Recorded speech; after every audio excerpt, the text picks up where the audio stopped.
সেটা করলে তারাও যেভাবে মন্থন করা দরকার সেভাবে এটা করে না।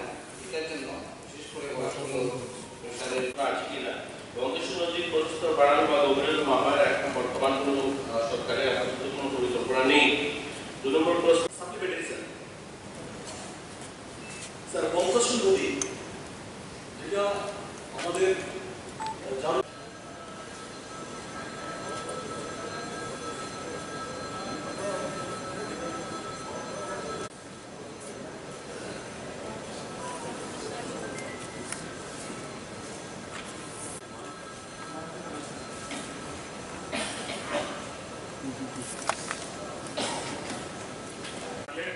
তিনি তার নামের পাশে উল্লেখিত নাম্বার জানাবেন এবং সংশ্লিষ্ট দপ্তরের মাননীয় মন্ত্রীগণ মৌখিক উত্তর প্রদান করবেন। আজকের কার্যসূচিতে সংশ্লিষ্ট দপ্তরের ভারপ্রাপ্ত মাননীয় মন্ত্রীগণ কর্তৃক উত্তর প্রদানের জন্য তোমার নাম্বারটা না আমার নাম্বারটা ধরতে পারে না আরো পরে আমার টেবিল স্টার্ট কোশ্চেন নাম্বার 6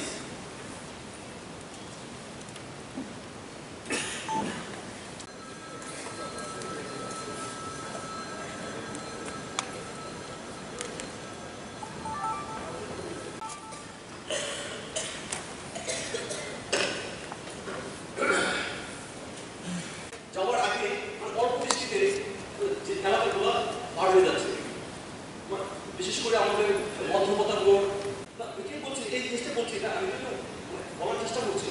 তো এই জায়গার মধ্যে যদি যদি নদীটা যদি প্রশস্ত না ঢুকে পড়ে, বিশেষ করে যে রিসপাড়ার কথা বলতেই স্যার, কারণ এই নদীটা স্যার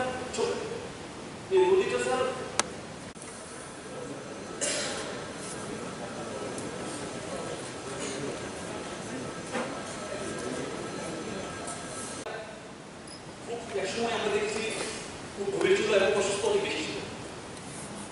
জনসংখ্যা বাড়ছে রাজ্যের মধ্যে, মানুষ অর্ধেক এই ওয়ারনেসের জন্য। সুতরাং আমরা সবাই রেসপন্সিবল, মানে ওনারশিপ দিতে হবে। ওনারশিপটা আমি কিভাবে ওনারশিপ দিতে হবে, আমরা যার এলাকার দায়িত্ব কিছুটা নিতে হবে, সবটা পারবে না, কিন্তু পুলিশের ব্যবস্থা পাবে। সুতরাং আমাদেরও কিছু দায়িত্বটা যেন আমরা দায়বদ্ধ হই, সমাজের কাছে এই গুরুত্ব বলছি। বিএসসি মিটিংয়ে আমরা আলোচনা এবং এমনই হলো যে আমাদের সদস্য বাবু এই এর আনলে সুবিধা হয়ে ডিপার্টমেন্টগুলি এলাকা থাকে, এই জন্য তথ্যগুলি কালেক্ট করলাম। আপনি যেটা বলেছেন এই ব্যাপারটা সব জায়গায় সব থানায় ইনভলভমেন্ট এগুলি বলে না, ঠিকঠাক কোথাও তো বলতে পারে, কিন্তু সেগুলি কীভাবে আরও শক্তভাবে মোকাবিলা করা যায় নিশ্চয়ই সরকার এই ব্যাপারে প্রয়োজন মনে করতে হবে। মাননীয় মন্ত্রী মহোদয়, যেখানে সবকিছু নর্মাল থাকে কিছুতে এগুলো বন্ধ করার উপায় হবে, বন্ধ করলে বিল আনতে হবে। কারণ এখানে বিল আনতে বলার ঘন্টা বাঁধে না। আমি প্রত্যক্ষ অভিজ্ঞতা সম্পন্ন ধর্মনগর একটা বড় ইন্ডাস্ট্রি শহর মাঝখানে, আশপাশ প্রতিবেশী অসুস্থ হয়ে যাচ্ছে। বারবার আমি টেলিফোনিক ডিসকাশন করেছি আপনার পরিবেশের দপ্তরের সঙ্গে, যা একদিন বন্ধ রাখে বাসে আমার চলে। যখন সকাল থেকে রাত্র 7:30 8 পর্যন্ত লোহার যন্ত্রপাতি কাটাকুটি হয়, মানুষ থাকতে পারে না, কিছু করে না, দেখবেন সব জায়গায় মানুষের প্রবলেমগুলো ফেস করে। আমরা তো এখানে 1941 noise pollution regulation control rules 2000 as amended, generally following the provision of the noise standards under the permissible maximum noise limit in decibels mentioned in the schedule for the rules. Use of maximum 0 to decibels of medium size should be allowed. Due permission of DJ and loudspeaker, যেটা আমি কিন্তু বলছেন, এটা হচ্ছে loudspeaker, must be taken from the competent level. এগুলি করা উচিত। তো সরকার নিশ্চয়ই আরও আজকে হওয়ায় আমরা আমাদের বলে দেওয়া হয়েছে, সেজন্য আমরা এই ব্যাপারটা আমরা প্রয়োজনীয় পদক্ষেপ নেব। অত্যাধিক ব্যবহার আজ এক প্রকার সামাজিক ব্যাধির কারণ হয়ে দাঁড়িয়েছে। আমি আমোদ প্রমোদ এবং উৎসব অনুষ্ঠানে গান বাজনার ব্যবহারের বিরোধিতা করেছিলাম। আমি নিজে একজন সঙ্গীতপ্রেমী মানুষ, তাই উৎসব অনুষ্ঠানে সঙ্গীতের মার্জিত এবং শ্রুতিমধুর ব্যবহারের সমর্থক আমি।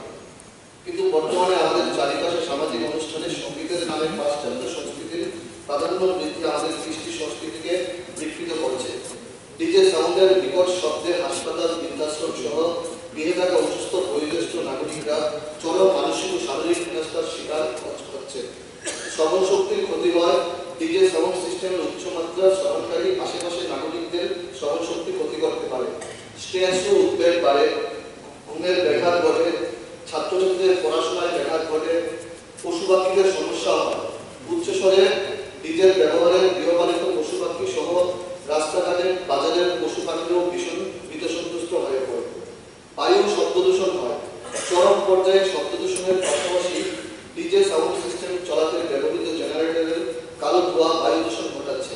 আমি মনে করি আমাদের এই অপসংস্কৃতি থেকে বেরিয়ে আসতে হবে। আধুনিকতার নামে পাশ্চাত্য সভ্যতার বারবারন্ত কোনোভাবেই মেনে নেওয়া যায় না। তাই আমি ডিজে সাউন্ডের অত্যাধিক ব্যবহারের উপর নিষেধাজ্ঞা অথবা বিধিনিষেধ জারি করার প্রস্তাব রাখছি। ওনার দায়িত্ব ক্ষেত্রে loud speaker public address system ব্যবহার অনুমতি দেওয়ার জন্য দায়িত্ব রাখে। মাননীয় ত্রিপুরা হাইকোর্টের আদেশ অনুসারে প্রতিটি জেলাশাসক জেলার দায়িত্বপ্রাপ্ত আধিকারিকদের নিয়ে একটি কমিটি গঠন করেছেন এবং উক্ত কমিটি সংশ্লিষ্ট জেলাতে শব্দ বিধিমালা এবং বাস্তবায়নের পুনর্মূল্যায়ন করে। National green tribunal original application নম্বর 3/10/17 তারিখে আদেশ হয়েছে ত্রিপুরা রাজ্য সরকারের সমস্ত ধরনের সাউন্ড সিস্টেম পাবলিক অ্যাড্রেস সিস্টেমের মধ্যে সাউন্ড লিমিটার ব্যবহার বাধ্যতামূলক করেছে। এর উদ্দেশ্যে পত্রিকা বিজ্ঞাপন ও সংশ্লিষ্ট অপারেটরদের ট্রেনিং ব্যবস্থা করা হয়েছে। ত্রিপুরা রাজ্য সরকার 30/10/18 তারিখে শব্দ যেহেতু পেয়ে যাবে আমি যাচ্ছি না, শব্দ বা ইউসুফদের উদ্দেশ্য ক্রিয়াবলী অন্যান্য অনুষ্ঠানে শব্দবাজির ব্যবহার নিষিদ্ধ করেছে। মানব দেহে শব্দ দূষণের সম্ভাব্য কুপ্রভাবগুলির অন্যতম হল উচ্চ রক্তচাপ, শ্রবণ শক্তি হ্রাস, ঘুমের ব্যাঘাত। তাছাড়া এই শব্দ দূষণ অন্য জীবন ও প্রজননের ব্যাঘাত ঘটায়। সামগ্রিকভাবে এর প্রভাব সুরক্ষিত হার্ট ডিজিজ, গর্ভবতী মহিলা এসব বিষয় আছে। সম্প্রতি 13 ডিসেম্বর 2023 মধ্যপ্রদেশের রাজ্য সরকার বিভিন্ন ধর্মীয় স্থান এবং অন্যান্য স্থানে loud speaker DJ public address system ইত্যাদি অনিয়ন্ত্রিত অবৈধভাবে ব্যবহারের নির্দেশিকা জারি করেছে। তো এটা হলো এই প্রস্তাব বর্তমানে রয়েছে। এটা আমি আলোচনা করতে জন্য এবং মাননীয় সদস্যরা সবাই সাক্ষী আছেন যে কোনো পূজা বন্ধ হলে পরে ক্লাবে বাড়ি করে পুজো বিসর্জন যাওয়ার সময় আমরা দেখি রাস্তাঘাটে যেভাবে সাউন্ড সিস্টেমটা ব্যবহার করা হয়।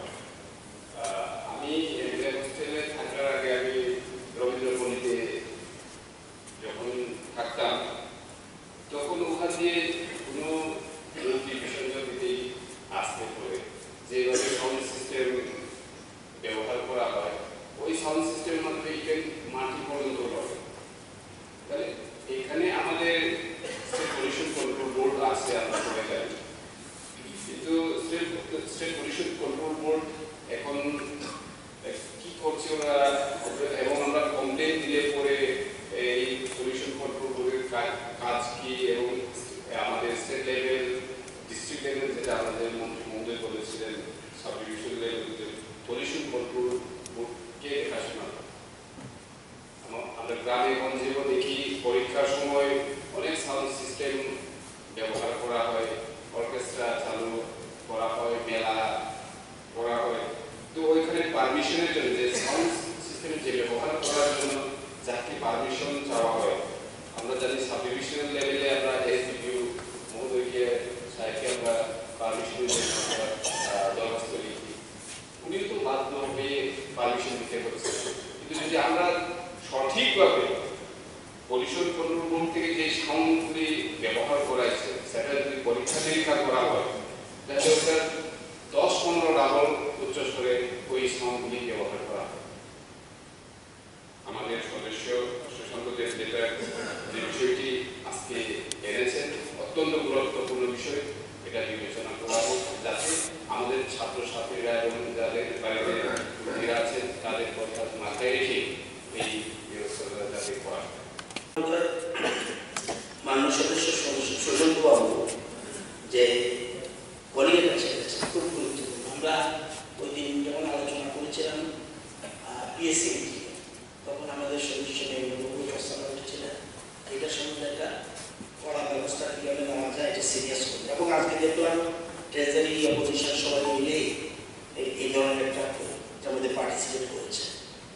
এটা দুইটা সাইড, এক হলো অ্যাওয়ারনেস খুব ব্যাপকভাবে, আরেকটা সাইড হলো পুলিশের, একটা ছাড়া একটা চলবে না। তো পলিউশন কন্ট্রোল বোর্ড মানে যারা আছে তারা কিন্তু অ্যাকশন করবে না, তারা করবে অ্যাওয়ারনেস করবে।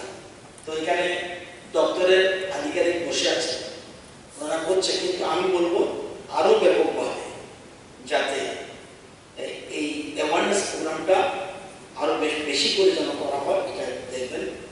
আর পুলিশের আধিকারিক আমি মাননীয় মুখ্যমন্ত্রীর সাথে কথা বলবো যে এই ডিপিও বা পুলিশ ডিপার্টমেন্ট তাদেরকে রিকোয়েস্ট করা হবে and for the provisions of the noise control rules এটা যেন স্ট্রিক্টলি এটা ফলো করা হয়, এটা যাতে ব্যবস্থা গ্রহণ করে ওনাকে বলবো আমি। এবং আমরা সবচেয়ে বড় কথা ভারতবর্ষে এই প্রথম আমি জানি কিছুদিন আগে মধ্যপ্রদেশ সরকার নতুন গভর্নমেন্ট চিফ মিনিস্টার 13 ডিসেম্বর 2023 উনি এটা খুব নতুন একটা বিল এনে ভালো একটা অ্যাকশন নিয়েছেন। এবং ওইখানের মধ্যে ওইটা আমরা হিন্দি ভার্সনটাকে ইংলিশ করিয়েছি আমাদের এখানে, ওইটাকে ফলো করে আইটাকে আরো কঠিন করা যায় কিনা, মানে এটাকে করা যায় কিনা মধ্যপ্রদেশের সবটা পড়িনি আমি, ওইটাকে ফলো করে কিছু করা যায় কিনা সেটা আমি দেখবো। আর আমার আঙ্কেল যেটা বলছিলেন এটা 100%, আমি তো খুব স্ট্রংলি পুলিশকে বলি, আমার এলাকা বলে যদি পুলিশ দপ্তর আমার আছে না, কিন্তু ওইখানে কিন্তু আপনাদেরও ভূমিকা থাকতো, এটা আমি বললাম না সরকারগুলা। তো এটা যখন এটা অনেক জায়গাতে হয়, এটা কোনো মতে বরদাস্ত করা উচিত। এবং অনেকের কিন্তু সমাজের অনেক মহিলারা এত মানে তাদের পোশাকগুলি সব নষ্ট করে যারা এটাকে ইনভলভ হয় সব নষ্ট করে ফেলছে। তো এই বিষয়গুলি আজকে আলোচনা হয়েছে, আমি আধিকারিক মহোদয় আছে উনিও বলবেন, আমি মাননীয় মুখ্যমন্ত্রীর সাথে ওনার দপ্তর উনি এই দপ্তর পরিচালনা করেন, আর ওনার কাছে বলবো যে আমরা আরো ইয়ে করি। আসলে ট্রিটমেন্টটা সিরিয়াস কন্ডিশন, হ্যাঁ দুই রকম আছে, একটা সিস্টেম আছে, ওইটা এরকম করা যায় কি রাত থেকে চিকিৎসা তারা করেছে চকি সাউন্ড সিস্টেম ব্যবহার সম্পূর্ণভাবে নিষিদ্ধ ঘোষণা করা জন্য জনস্বার্থে পদক্ষেপ গ্রহণ করা প্রয়োজন সম্পর্কে মাননীয় সদস্য সুরক্ষদের এই বিশেষ দৃষ্টি আকর্ষণী নোটিশ আছে। স্যার ডিজে মানে হলো ডিস্ক জকি, অর্থাৎ যারা ডিজিটাল মিউজিক প্লে করে, ডিজে সাধারণত তিন ধরনের হয়, রেডিও ডিজে, রেডিওর মাধ্যমে গান মিউজিক প্লে করা, বিশেষ ব্যক্তিদের সম্পর্কে গল্প করা, আরেকটা হচ্ছে ক্লাব, নাইট ক্লাব এবং এই জাতীয় বিভিন্ন জায়গায় সঙ্গীত ব্যবস্থা করা, আরেকটা হলো মোবাইল ডিজে, বিভিন্ন বিয়ে বাড়ি, ধর্মীয় অনুষ্ঠান ও বিনোদনমূলক অনুষ্ঠান সঙ্গীত ব্যবস্থা করা। আমাদের যে চলমান গাড়িতে বিভিন্ন ধর্মীয় সাংস্কৃতিক অনুষ্ঠানে উচ্চ শব্দবর্ধক সাউন্ড বক্স ব্যবহার করা হয়, যা থেকে শব্দ দূষণ হতে পারে। ভারত সরকারের পরিবেশ বন ও জলবায়ু পরিবর্তন মন্ত্রক পরিবেশ সুরক্ষা আইন 1986 2, 6 ও 25 ধারা শব্দ দূষণ বিধিমালা 2015 করে এই বিধিমালা অনুসারে loud speaker, public address system, অন্যান্য সাউন্ড সিস্টেম প্রডিউসিং ইনস্ট্রুমেন্ট ব্যবহারের ক্ষেত্রে নিম্নলিখিত বিধি মেনে চলতে হবে। 1. সংশ্লিষ্ট আধিকারিক থেকে লিখিত অনুমতি ছাড়া loud speaker, public address system ইত্যাদি ব্যবহার করা যাবে না। আমাদের রাজ্যে এই loud speaker, public address system এবং শব্দবর্ধক যন্ত্র এবং অন্যান্য বাদ্যযন্ত্র রাত্রিকালীন সময়ে রাত্রি 10টা থেকে পরের দিন সকাল 6টা পর্যন্ত মুক্ত স্থানে ব্যবহার করা যাবে না। শুধুমাত্র আবদ্ধ স্থান যেমন প্রেক্ষাগৃহ, সেবা কক্ষ ইত্যাদি স্থানে এবং আপৎকালীন পরিস্থিতিতে রাত্রিকালীন সময়ে উক্ত যন্ত্রপাতি ব্যবহার করা যাবে। রাজ্য সরকার সাংস্কৃতিক, ধর্মীয় এবং বিশেষ উৎসব দিনগুলিতে রাত্রিকালীন সময়ে loud speaker, public address system, অন্যান্য বাদ্যযন্ত্র ব্যবহারের সময়সীমা রাত 10টা থেকে 12টা পর্যন্ত, বছরের 15 দিনের শব্দ দূষণমালা 2003-এর অনুসারে ধারা অনুসারে ত্রিপুরা বিভিন্ন স্থানকে ইন্ডাস্ট্রিয়াল, কমার্শিয়াল, রেসিডেন্সিয়াল ও সাইলেন্ট জোন এই 4 ভাগে শ্রেণীবদ্ধ করে বিবৃতি জারি করেছে। শব্দ দূষণমালা 2002-এর সি ধারা অনুসারে রাজ্যসভার প্রতিটি মহকুমা পুলিশ আধিকারিকগণকে সংশ্লিষ্ট মহকুমার জন্য লাউডস্পিকার, পাবলিক অ্যাক্সেস অন্যান্য শব্দ দূষণ নিয়ন্ত্রণের দায়িত্বপ্রাপ্ত আধিকারিক হিসেবে ঘোষণা